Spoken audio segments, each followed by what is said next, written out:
আদম আলাইহিস সালামের দুই সন্তান হাবিল এবং কাবিলের মাধ্যমে কোরবানি শুরু হয়েছে পৃথিবীতে। যেহেতু আদম আলাইহিস সালাম পৃথিবীর প্রথম মানব, আর তাকে আল্লাহ অনেক সন্তান সন্ততি দান করেছেন, এবং তার মাধ্যমেই আজকের পৃথিবীর এই বিশাল জনগোষ্ঠী। আদম হাওয়ার বাইরে পৃথিবীর কেউ নাই। পৃথিবীর যে যে ধর্মই পালন করুক না কেন, সবাই আদমেরই সন্তান। এমনকি মানুষের বাহিরে যে একটা জাতি আছে ইয়াজুজ মাজুজ, তারাও কিন্তু আদমের সন্তান, যাদের রাসূল সাল্লাল্লাহু আলাইহি ওয়াসাল্লাম বলেছেন যে 1900, এক হাদিসে বললেন যে 1999 জন জাহান্নামে যাবে। সাহাবা ইকরাম খুব অস্থির হয়ে পড়লেন, 1999 জন জাহান্নামে যাবে, তাহলে তো একজন মাত্র জান্নাতে। তখন হুজুর বললেন যে দেখো, ইয়াজুজ মাজুজ থেকে 999 জন যাবে জাহান্নামে, আর এই উম্মত থেকে একজন যাবে জান্নাতে, ওই সংখ্যা অনুযায়ী। তার মানে তারা সবাই জাহান্নামী। ইয়াজুজ মাজুজ সবাই কি জাহান্নামী। প্রিয় সুধী, এই উম্মতের তো প্রায় 490 কোটি উম্মত বিনা হিসাবে আল্লাহ জান্নাতে প্রবেশ করবে, বাকিরা হিসাবের আওতায় থাকবে। তো যাই হোক, আদম আলাইহিস সালামের দুই সন্তান হাবিল এবং কাবিল, সেই সময়ে কোরবানির নিয়ম ছিল যে পশু কোরবানি উপলক্ষে তারা মাঠের মধ্যে রেখে আসতো, আসমান থেকে আগুন এসে যার কোরবানির পশুকে জ্বালিয়ে দিত, বুঝতে হবে তার কোরবানি কবুল হয়েছে। এই পদ্ধতি যদি এখনো চালু থাকতো, মানুষ কোরবানিই দিত না। কথা বলেন ঠিক কিনা? যে গোশত খাইতে পারলাম না, কিছুই খাইতে পারলাম না, আমার পশুটারে আগুনে জ্বালিয়ে দিয়ে কোরবানি কবুল হবে।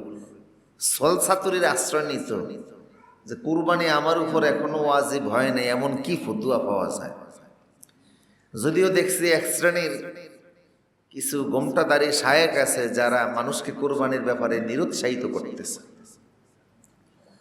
তারা ইনিয়ে বিনিয়ে বলার চেষ্টা করে যে এটা সুন্নতে রাসূল সাল্লাল্লাহু আলাইহি ওয়াসাল্লামের শুধু সুন্নত, অন্য কিছু নয়।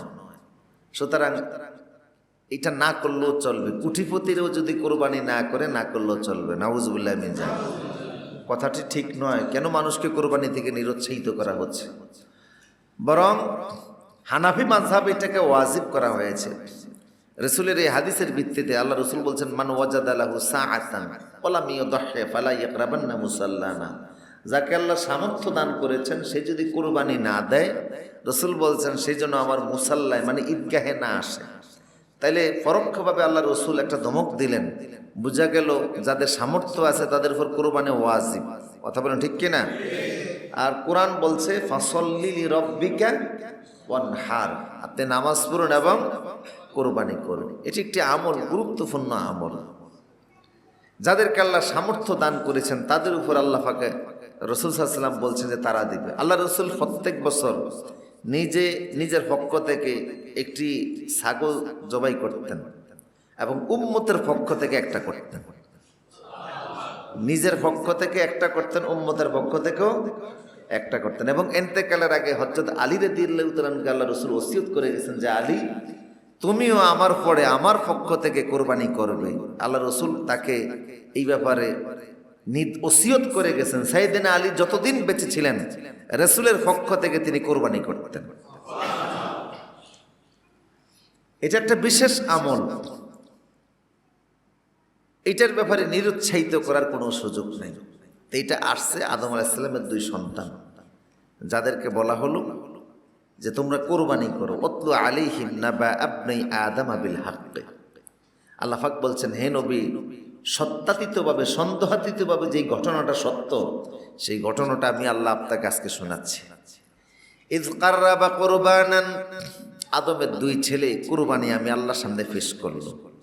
হাবিল সে একটা দুম্বা জবাই করলো, আর কাবিল সে নিজে কিছু সবজি টবজি, কিছু গম টম নিয়ে দিল।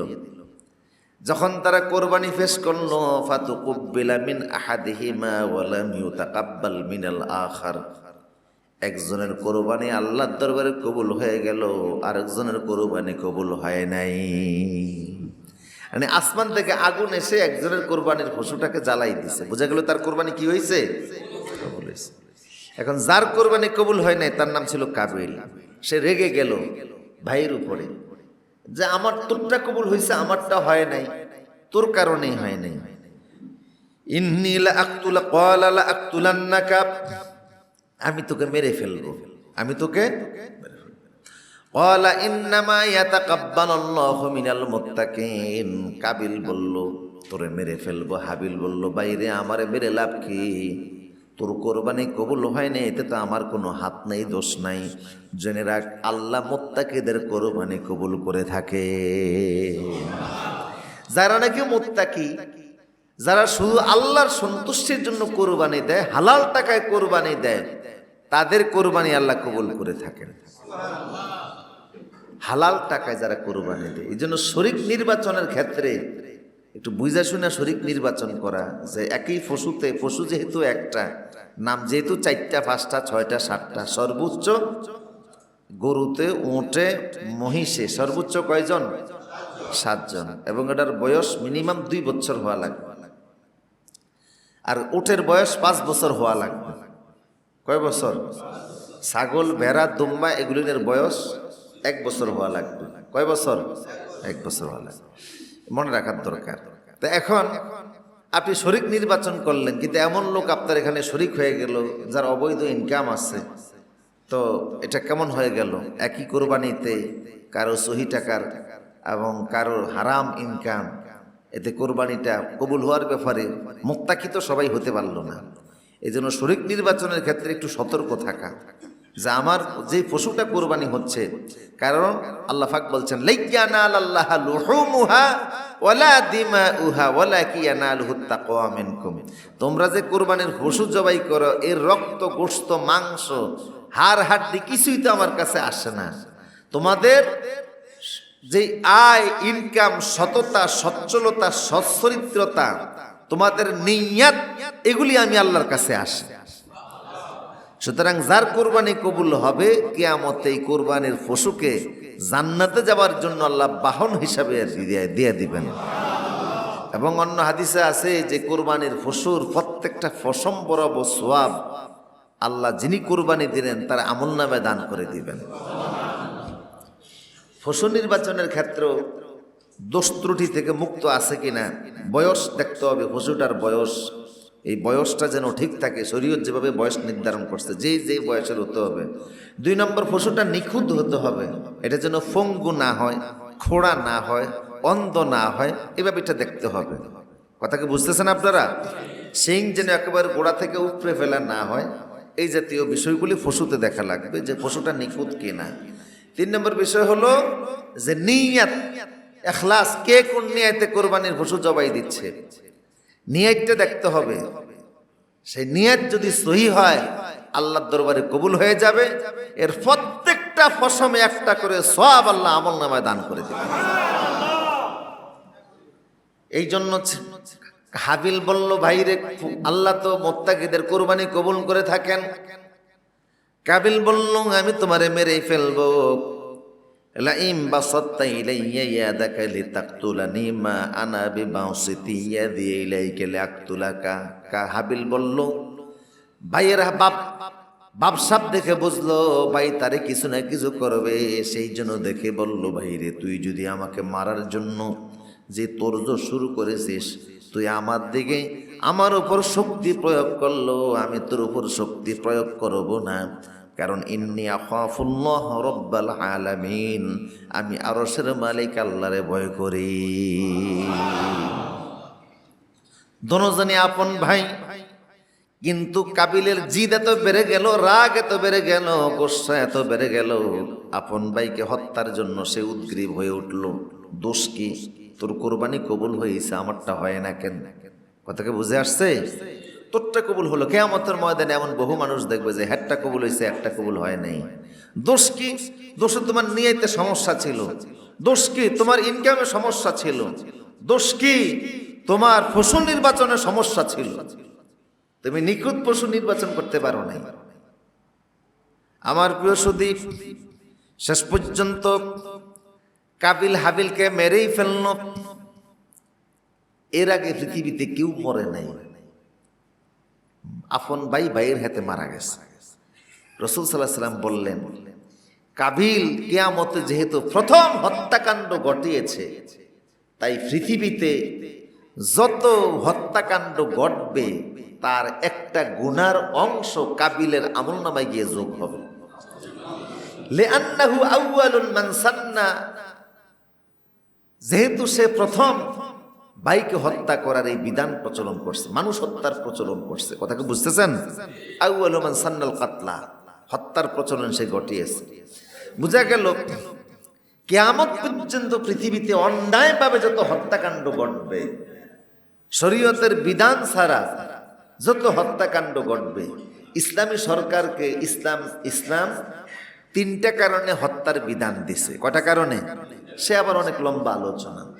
ইসলামী সরকারকে, যারা কোরআন সুন্নাহ ভিত্তিক যেখানে রাষ্ট্র পরিচালিত হয়, সেখানে তিন কারণে ইসলাম হত্যার বিধান দিছে। এর বাইরে মানুষ হত্যার বিধান নাই।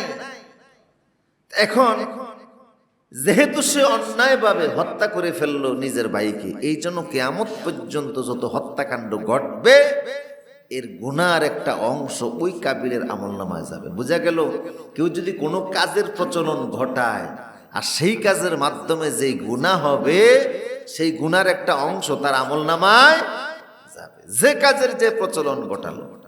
আপনি কি বুঝতেছেন কিনা? প্রথম যে গুনার কাজটা প্রচলন করলো, এই গুনাহ যত লোক করবে প্রত্যেকের পাপের একটা অংশ তার আমলনামায় যাবে, যেহেতু সে গুনার প্রচলন করছে। প্রথম যে সিনেমার হল আবিষ্কার করছিল, এই কিয়ামত পর্যন্ত পৃথিবীতে যত সিনেমা থাকবে, হ্যাঁ, যে একটা বাজে ভিডিও তৈরি করে ইউটিউবে ছেড়ে দিয়েছে, এই গুনার ভিডিও যতজন দেখবে তার তো গুনাহ হবেই, যে এটা করছে তার আমলনামায় গুনার একটা অংশ যোগ হয়ে যাবে। আমার প্রিয়, খুব সতর্কতার ব্যাপার। তা কাবিল হত্যা করে ফেললো ভাইকে। এখন হত্যার পরে দেখে যে লাশ কথা বলে না, শরীর থেকে রক্ত বের হচ্ছে, এটারে কি করবে সে জানেও না। মানুষ যে মরে গেলে তারে কবরস্থ করা লাগে, দাফন কাফন করা লাগে, এটাও সে জানে না। মানুষ মরে গেলে সৎকার করা লাগে, এটাও সে জানে না। কারণ এর আগে তো পৃথিবীতে কোনো মানুষ মরেই না, বুঝবে কিভাবে? কথা বুঝতেছেন কিনা? এই জন্য আল্লাহ পাক বললেন, ফাআসবাহা মিনাল খাসিরিন, কাবিল নিজের ভাইকে মেরে অনুতপ্ত হয়ে গেল। আহারে আমি কি করলাম? দেখবেন অপরাধীরা অপরাধ করার পর অনুতপ্ত হয়, আফসোস করে আমি কাজটা কি করলাম, করা আমার ঠিক হয় নাই, ভুল হয়ে গেছে, অন্যায় হয়ে গেছে। রাগের মাথায় করে বসে, এরপরে অনুতপ্ত হয়, রাগের মাথায় বউরে তালাক দিয়ে ফেলছে। ভয় কি হয় না? এরপরে মাসালা জিজ্ঞেস করে, হুজুর বউরে তো তালাক দিয়ে ফেলছি, এখন কি করণীয়? রাগের মাথায় দিছি। তা আমি বলি, মিষ্টি মুখে দিয়া, চন্দন মুখে দিয়া কেউ কোনোদিন বউ তালাক দেয়? সবাই রাগের মাথায় দেয়। কথা বুঝতেছেন কিনা? তো তালাক দিলে যদি নাই হয়, তাহলে রাখছে কি করতে? মনে রাখবেন, চারটা জিনিস বুঝে বললেও হয়ে যায়, না বুঝে বললেও হয়ে যায়, মুখ দিয়া বের হইলেই হইছে। কথা বুঝতেছেন কিনা? কয়টা জিনিস? চারটা জিনিস। তালাক, এতাক, নেকাহ, কুফর। তালাক, এতাক, নেকাহ, কুফর, এই চারটা জিনিস বুঝে বললেও হয়, না বুঝে বললেও, রাগের মাথায় বললেও হবে, মুখে মিষ্টি দিয়া, চন্দন মুখে দিয়া বললো, সাথে সাথে কার্যকর হয়ে যাবে। তালাক যদি কেউ বলে ফেলে, তালাক হয়ে যাবে, কোনো সন্দেহ নেই। বলছেন কার? 2 নম্বর এতাক, গোলাম আজাদ। আপনি যদি বললেন যা তুই আজাদ, আজাদ হয়ে যাবে, কিচ্ছু করার নাই, ফিরিয়ে আনার আর সুযোগ নেই। নেকাহ, বিবাহ। 2 ভাই ফাঁসে বসে আছে, মেয়েটা দাঁড়ানো, এক ছেলে গিয়ে বললো আমি তোর বিয়ে করলাম, মেয়ে মুচকে হাসি দিল, বিয়ে হয়ে গেছে। ভাই তো 2জন সাক্ষী আছে, মেয়ে যেহেতু হাসি দিছে, তার মুচকে হাসিটাই মৌনতার সম্মতির লক্ষণ, বিয়ে হয়ে যাবে। কুফর, কেউ বুঝে কুফরি করো আর না বুঝে কুফরি করো, কুফর হয়ে যাবে। কথা প্রসঙ্গে বলে বলছে, তুই কি আল্লাহ ছোট ভাইনি? নাউজুবিল্লাহ মিন জালিক। এরকম বলে কিনা অনেক সময়, হ্যাঁ, কুফরি হয়ে যাবে, কুফরি কথা বুঝে বললেও হবে, না বুঝে বললেও কুফর হয়ে যাবে, কাফের হয়ে যাবে। বলছো কেন? এই চারটা জিনিস বুঝে বললো হয়, না বুঝে বললো হয়। আর না বুঝা যদি কেউ কাউরে গুলি করে মারে, এটা কি মরা হবে না? কথা বলে। না বুঝা যদি কেউ বিষ খায়, তাহলে কি এটা মানে বিষের প্রতিক্রিয়া কাজ করবে না? হয়েই যাবে, কিচ্ছু করার নাই। তা কাবিল মারার পরে অনুতপ্ত হয়ে গেল। অপরাধ করার পরে মানুষের এই সেন্সিটিভ মানসিকতা দেখা দেয়, অনুতপ্ত হয়। আমার প্রিয় সুদী, এখন কিভাবে ভাই দাফন করবে জানে না।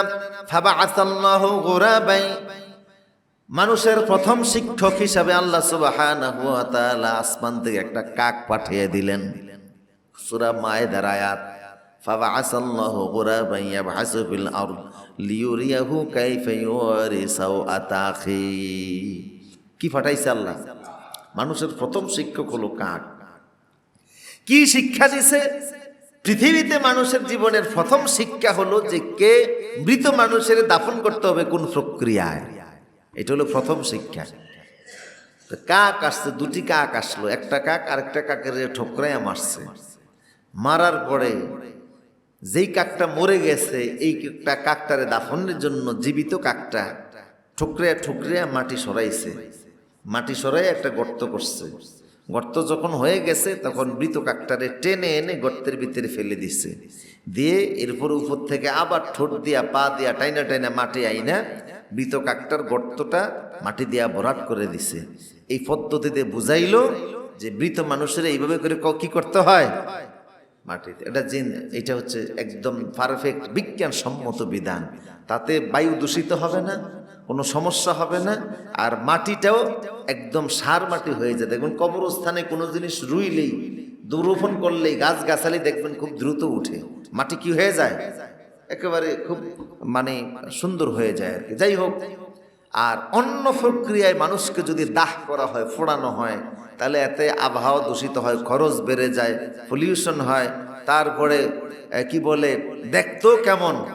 এর পরবর্তীতে যেই জায়গার ভিতরে এটা করা হয়, সেই জায়গারও দেখবেন যে একটা ভিন্ন রকম পরিস্থিতি সৃষ্টি হয়। এই জন্য মানুষের মাটির নিচে দাফন করা সব জাতির জন্য এটাই বিজ্ঞানসম্মত পন্থা।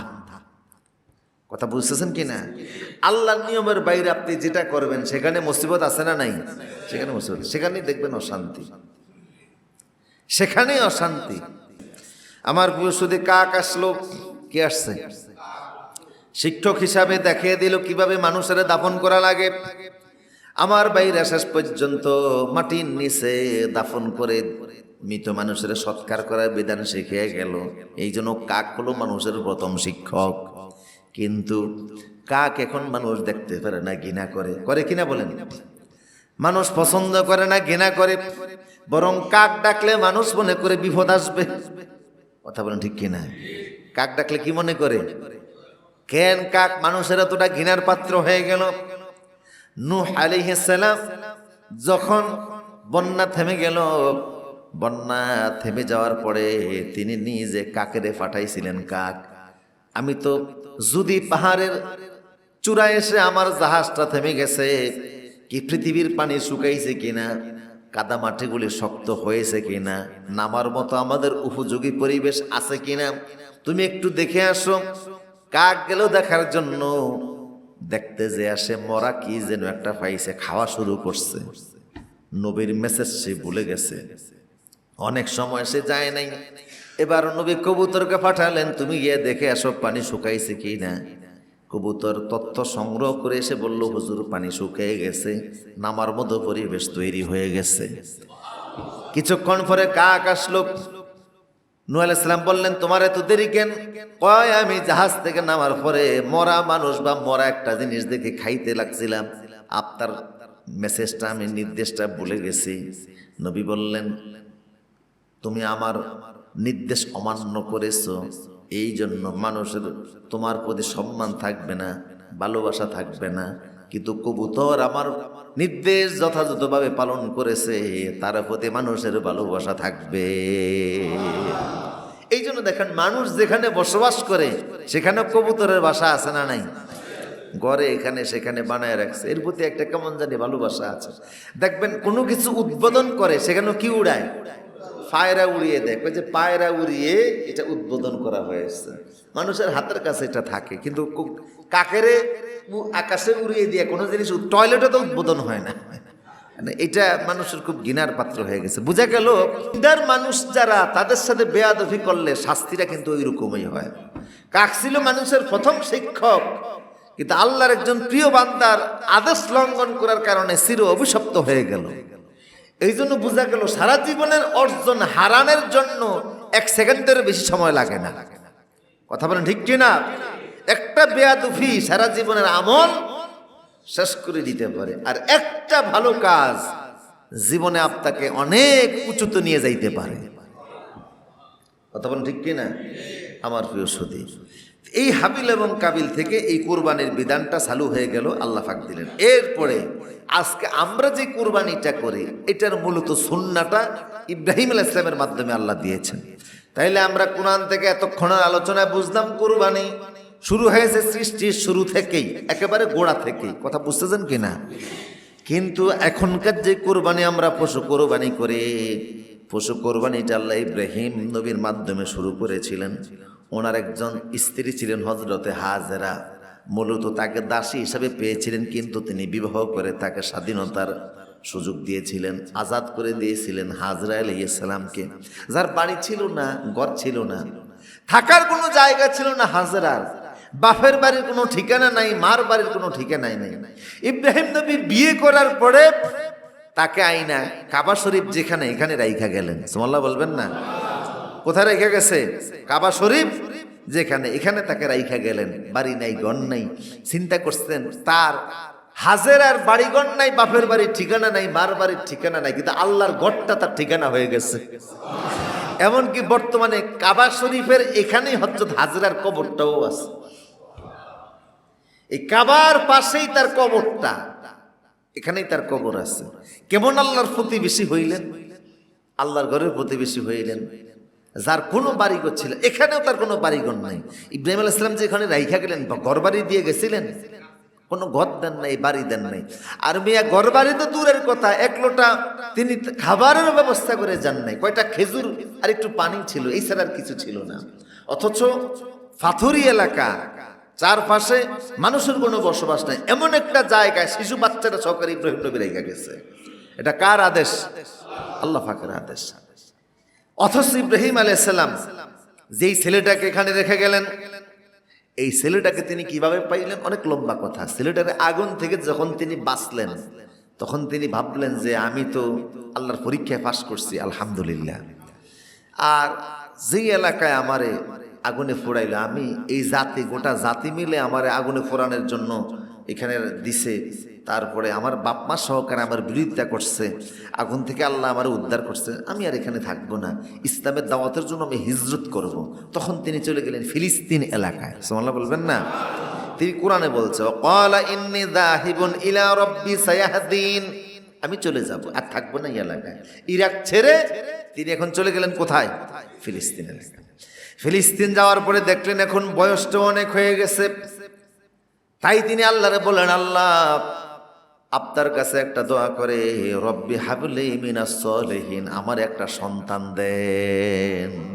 কি দেন? সন্তান দেন। এই বয়সে একটা সন্তান চাইলেন। সন্তান যে দিবেন, যেন তার সন্তান না, সলিহিন, ভালো একটা সন্তান দিয়েন।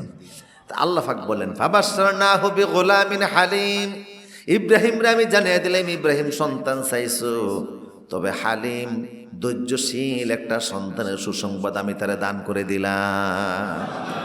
এই সন্তানটা হওয়ার পরে আল্লাহ কই সন্তানটারে নিয়ে এবার ওইখানে রেখে আসো, বাইতুল্লাহ রেখে আসো। আসলেন, স্ত্রীকে আর মাকে, বাচ্চাকে আর তার মাকে রেখে গেলেন। আহারে, যাওয়ার সময় একটু ফিরেও তাকান না, ফিরেও তাকান না, ওটে সইরা তিনি চলে গেলেন। 7 বছর ইব্রাহিম নবী এর ধারে কাছে আর আসেন না। আল্লাহু আকবার। কয়টা বছর? বাইসা গেছে না মইরা গেছে না, যে আল্লাহ যেহেতু বলছে রাইখে আসতাম, রাইখে আসছি। এখন বাঁচা মরা এটা আল্লাহর দায়িত্ব। সুবহানাল্লাহ বলেন, সুবহানাল্লাহ। কয় বছর রাইখা গেলেন? 7 বছর। 7 বছর পরে এখন আল্লাহ পাক আবার বলছে, যাও, যেখানে বউরে আর সন্তানরা রেখে আসছে ওখানে একটু যাও। তিনি যখন আসলেন, ফালাম্মা বালাগা মাআহু সাইয়া, এসে দেখেন মাশাআল্লাহ ছেলেটা এখন বড় হয়েছে, তার প্রায় 8 বছর বা 9 বছর বয়স, এরকম তার বয়স হয়েছে। বাবা আসার পরে মানে মা তো মা, একজন দাসী মানুষ, তার পারিবারিক শিক্ষা তেমন ছিল না, বাপের বাড়ি মার বাড়ি নাই, ছিলেন একটা জায়গায়, সেখান থেকে ইব্রাহিম নবীর দাসী হয়ে স্ত্রী ও সৌভাগ্য হয়েছে। কিন্তু 7 বছর বাপের দেখা সাক্ষাৎ নাই, কিন্তু বাবা যে একজন নবী আর এই ছেলেটা যে নবীর সন্তান, ঠিক ওই আদর্শে মা সন্তানটাকে গড়ে তুলছে, ওই চরিত্রে, ওই আখলাকে, ওই বিধানে, ওই সৌন্দর্য ছেলেটাকে গড়ে তুলেছে। বাবা যখন আসলো, মা পরিচয় করিয়া দিলে, এটা হলো তোমার বাবা। বাবা সন্তানকে কাছে নিলেন, ইয়া বোনাইয়া বলে ডাক দিলেন, হে আমার কলিজার টুকরা, নান্না মুন্না, ও আমার চোখের মনি। সুবহানাল্লাহ। আমরা কি এমনটি করে নাকি? বহু মানুষ বলে, হুজুর আমার ছেলেটা কথা শোনে না, চুলগুলি রাখছে মাথার উপরে তালপাড়া যুক্তির মতো, বাসা বাঁধছে, মনে হয় যেন এমন করে চুল রাখছে, মাইকেল জ্যাকসনের মতো আচরণ করে, কখনো রিবালদো রোনালদোর মতো চুল রাখে, উস্কো খুস্কো চলাফেরা, আপনিও তার সাথে খারাপ ব্যবহার করেন। কোনোদিন কি ডেকেছেন, আমার কলিজার টুকরা, আমার সন্তান, আমার নান্না মুন্না, আসো, কপালে 2টা চুমা খান, এক টেবিলে খাবার খেতে বসেন, সুন্দর করে তাকে বুঝিয়ে বলেন, আমার দৃঢ় বিশ্বাস সন্তান যতটা খারাপ হোক না কেন, আপনার ভালোবাসা পাইলে সে আপনার কথা শুনতে বাধ্য। ঠিক কিনা বলেন? কিন্তু আমরা তো দূরে সরিয়ে দিই, এটা করবেন না। আমার প্রিয় সুদীপ, ইয়া বুনাইয়া, ছেলেরে তিনি ডাক দিলেন, আদর করলেন, সোহাগ দিলেন, চুমু খাইলেন, আর বললেন, ইন্নী আরা ফিল মানামি, ও আমার ছেলে, স্বপ্নের ভিতরে, আমি ঘুমের ভিতরে একটা স্বপ্ন দেখেছি, আন্নী আজবাহুকা, আমি তোমারে জবাই করতেছি। ছেলেটার বয়স মাত্র 7-8 বছর। 7 বছর তো আসেনি না, ছোট্ট নবজাতক বাচ্চাকে তিনি রেখে গিয়েছিলেন কাবার পাশে, হয়তো এখন 7.5 বা 8 বছর বয়স। এই ছেলেটাকে এতদিন তিনি দূরে থাকলেন, অথচ এখন এসে বলছে, বাবারে আন্নি আজবাহুকা, আমি স্বপ্ন দেখেছি, আমি তোমারে জবাই করতেছি, ফাংজুর মাজা তারা, এখন তুমি কি বলো, তুমি কি বলো, এই ব্যাপারে তোমার অভিমতটা কি, তোমার মতামত কি? ছেলে বলছে, ক্বালা ইয়া আবাতি ফাআল মা তুমার সাতাজিদুনি ইনশাআল্লাহু মিনাস সাবিরিন। আল্লাহু আকবার। ছেলে বলছে, বাবারে আপনি আমার মতামত জানতে চাচ্ছেন, আপনি আল্লাহর নবী, আপনার কে আমি তেমন আমার কাছে পাই নাই, তবে আমার মা আপনার ব্যাপারে, আল্লাহর ব্যাপারে যথাযথভাবে আমার শরীয়তের মৌলিক শিক্ষা দান করে দিয়েছে। বাবারে আমার মতামত শুনুন, ইয়া আবাতি ফাআল মা তুমার সাতাজিদুনি ইনশাআল্লাহু মিনাস সাবিরিন।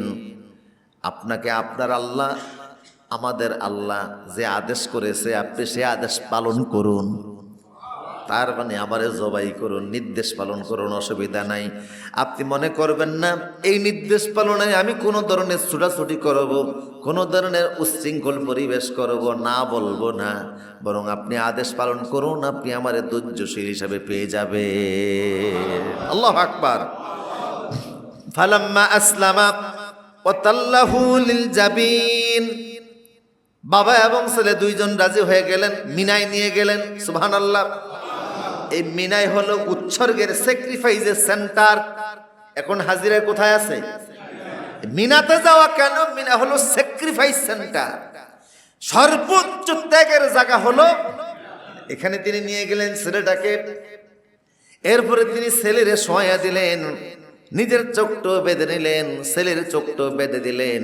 কেন বেঁধে নিলেন? হয়তোবা ছেলেরে তিনি দেখলে পরে মায়া লাগতে পারে, তাই তিনি বাঁধলেন। কিন্তু কিছুক্ষণ পরে বাঁধনটা খুলে ফেললেন, খুলে বললেন, না, আল্লাহর হুকুম আমি পালন করতেছি, তাদের দেখলো কি না দেখলো কি অসুবিধা নাই, আল্লাহর হুকুমের সামনে মায়া ভালোবাসা কিচ্ছু নাই। ছুরিটা তিনি ধারিয়া নিলেন। মিনার যেখানে পাথর মারা হয় তার থেকে একটু উপরের দিকে, আপনারা পাথরে মারার জায়গা থেকে নজর করে দেখবেন, পাহাড়ের একটু উঁচার দিকে সাদা ছোট্ট একটা টিলা আছে, ছোট্ট একটা নিশানা রেখে দেওয়া হয়েছে, ওই জায়গাটাই হলো জবাহির জায়গা। ওই জায়গায় যাওয়ার সময় দেখবেন, ওই জায়গার ভিতরে তিনি ছেলেটাকে শোয়া দিলেন, উপর করে তিনি শোয়ালেন, ছোট্ট বাচ্চা, 8 বছরের বাচ্চা শুইয়ে গেল। ইব্রাহিম নবী হাতে ছুরিটা নিয়ে আল্লাহু আকবার বলে জবাই করা শুরু করে দিলেন। জবাই করতেছেন তিনি, জবাই করতেছেন, ছুরি চালাচ্ছেন, কিন্তু ছুরি চলতেছে না। জবাই হলে পরে যেই ধরনের রক্ত বের হয়, ছুরি চালাইলে ছুরি চলতেছে, এটা যেমন অনুভব হয় তেমনটি অনুভব হচ্ছে না। তিনি নিজে দেখলেন যে ছুরির তো ধার ঠিকই আছে, ছুরির ধার ঠিক আছে। আবার তিনি দাঁড়ালেন, আবার তিনি ছুরি চালাচ্ছেন, কিন্তু ছুরি চলতেছে না। সমস্ত শরীরের শক্তি দিয়ে, সারা শরীরের সমস্ত শক্তিকে একত্রিত করে ছুরি চালাচ্ছেন, ছুরি চলতেছে না। এক পর্যায়ে রাগ এসে গেল, ছুরিটাকে ধরে পাথরের ভিতরে নিক্ষেপ করলেন। ছুরির আঘাতে পাথর 2 টুকরা হয়ে যায়। ইব্রাহিম আলাইহিস সালাম ছুরিকে বললেন, কিরে ছুরি, সামান্য চামড়ার গোলা কাটতে পারলি না, অথচ পাথরকে 2 টুকরা করে দিলে। শরীরে জবান খুলে গেলে বললে, ইব্রাহিম আমারে আপনি দোষারোপ কইরেন না, ইশকের খেলা চলতেছে, প্রেমের খেলা চলতেছে, আমারে দোষারোপ করবেন না। আপনাকে নির্দেশ দেওয়া হয়েছে সন্তান জবাই করার জন্য, আর আমাকে বলা হয়েছে আমি যেন ইসমাইলের একটা পশম না কাটি। আমার আদেশ আমি পালন করি, আপনার আদেশ আপনি পালন করুন। ইব্রাহিম আলাইহিস সালাম বললেন, না, যেহেতু আমাকে নিষেধ করা হয় নাই, তাই সন্তান জবাই না হওয়া পর্যন্ত আমি থামবো না। আবার তিনি চোখটা বেঁধে নিলেন, এবার যেন সমস্ত শক্তি একত্রিত করে ছেলেটাকে তিনি জবাই করতে পারেন। ছেলেটাকে তিনি এবার তিনি নিজের চোখটাকে বেঁধে নিলেন। এবার 2 হাত একত্রিত করে দোনো হাত দ্বারা ছুরিটাকে ধরে তিনি ধরে জবাই করতে শুরু করে দিলেন। এক পর্যায়ে দেখা গেল ছুরি চলতেছে, চামড়া কাটতেছে, আওয়াজ হচ্ছে, রক্ত পড়তেছে, রক্ত বের হচ্ছে। জবাই করার জন্য হাত চলতেছে এমন অনুভব তিনি করলেন। খুশি হয়ে গেলেন, আল্লাহু আকবার বলে আওয়াজ দিয়ে উঠলেন। চোখের বাঁধন খুলে ফেললেন। খুলে তিনি দেখেন যে ইসমাইল দাঁড়িয়ে আছে, একটা দুম্বা জবাই হয়ে গেছে। পাশে দেখেন জিব্রাইল দাঁড়িয়ে আছে। জিব্রাইলকে বললেন, কিরে জিব্রাইল, আল্লাহ না বলেছে ইসমাইলকে জবাই করতে, এখন দুম্বা জবাই হয়ে গেল। দুম্বা তো আমি আনি নাই, এটা কে আনলো এখানে? আমি তো মনে করছি আমার স্বপ্ন বাস্তবায়িত হয়ে গিয়েছে, ইসমাইল জবাই হয়ে গিয়েছে। দুম্বা বা কে আনলো, আর তুমিও বা এখন কেন আসলা? জিব্রাইল বলল, আল্লাহর পয়গম্বর খলিল, আপনাকে আদেশ করা হয়েছে সন্তান জবাই করার জন্য, আপনি ঠিকই জবাই করে দিয়েছেন, সন্তান ঠিকই জবাই হয়ে গিয়েছে। আল্লাহ চাইছিলেন মনের জবাই, সেটা আল্লাহর দরবারে পৌঁছে গেছে। কদ সাদ্দাকতা রুইয়া ইন্না কাযালিকা নাজিজুল মুহসিনিন, আপনার কোরবানি আল্লাহর দরবারে কবুল হয়ে গিয়েছে। কিন্তু আপনার মাধ্যমে আল্লাহ কিয়ামত পর্যন্ত পশু জবাইয়ের বিধান চালু করবেন। সেই জন্য আমার মাধ্যমে জান্নাত থেকে একটা দুম্বা এনে আপনার চোখ বাঁধা অবস্থায় ছুরির নিচে দুম্বা শোয়াইয়া দিয়া ইসমাইলকে সরিয়ে দেওয়ার দায়িত্ব আল্লাহ নিজে আমারে দান করে দিয়েছে। এবার ফেরেশতা সহ ইব্রাহিম আলাইহিস সালাম বলেন, আল্লাহু আকবার, আল্লাহু আকবার, লা ইলাহা ইল্লাল্লাহু, আল্লাহু আকবার, আল্লাহু আকবার, লিল্লাহিল হামদ। পড়েন আল্লাহু আকবার, আল্লাহু আকবার, লা ইলাহা ইল্লাল্লাহু, আল্লাহু আকবার, আল্লাহু আকবার, লিল্লাহিল হামদ। আমার প্রিয় সুধী, এই জন্য সেই থেকে ইব্রাহিম আলাইহিস সালাম থেকে কোরবানি এসেছে, কিয়ামত পর্যন্ত এই বিধান চালু হয়ে গেছে। যাদেরকে আল্লাহ সামর্থ্য দান করেছেন, আমরা সবাই কোরবানি দিব, রাজি আছি না নাই? এখন শুধু দিলে হবে না, এটার হক আদায় করবেন। কিছু মানুষ আছে কোরবানির গরুটা জবাই করতে দেরি, ফুরানা নিয়ে ফ্রিজে ঢুকাইতে দেরি করে না। ভাবটা এমন যে নিজে সুদ্ধা ঢুকা যায়। কি এক অবস্থা! গরিবেরা মিছিল সহকারে তার দরজার গেট লক হয়ে যায়, ভিতরে ঢোকার সুযোগ নাই। এটা কইরেন না। কোরবানির গোশতটাকে ভাগ করতে হবে। পুরা গোশত যদি আপনি দান করে দেন, ইসলামের আপত্তি নেই। তবে মুস্তাহাবের আমল করেন, 3 ভাগ করে, 1 ভাগ নিজেরা, 1 ভাগ আত্মীয় স্বজন, 1 ভাগ গরিবদেরকে দেওয়া। এই আমলটা তো করা যায় ইনশাল্লাহ। এটা কইরেন। যারা কোরবানি দেন এমন কিছু লোক আছে, হয়তো আপনি ওইভাবে চিনেন না, খোঁজখবর নিয়ে দিবেন। আপনার প্রতিবেশী যারা, বিশেষ করে আশপাশে 40 ঘর এমন যারা আছে, আপনার প্রতিবেশী, আপনার চারপাশে যারা আছে, আলেম হোক, ওলামা হোক, ফকির হোক, মিসকিন হোক, দরিদ্র হোক, মসজিদের ইমাম হোক, মুয়াজ্জিন হোক, খাদেম হোক, আপনার প্রতিবেশী হোক, দরজার সামনে যারা আসে তারা হোক, আপনার ভাই হোক, বোন হোক, আত্মীয় হোক, স্বজন হোক, যেই দেয় না খোঁজ খবর নেবেন। খোঁজ খবর নিয়ে একটা অংশ সামর্থ্য অনুযায়ী পৌঁছে দেওয়ার ব্যবস্থা করবেন, না হয় তাকে আসতে বলবেন। এইভাবে করে আমরা, অর্থাৎ ঈদের দিনের আনন্দটাও যেন ভাগাভাগি হয়ে যায়। কথা বুঝতেছেন ইনশাল্লাহ? আল্লাহ তাওফিক দান করুন।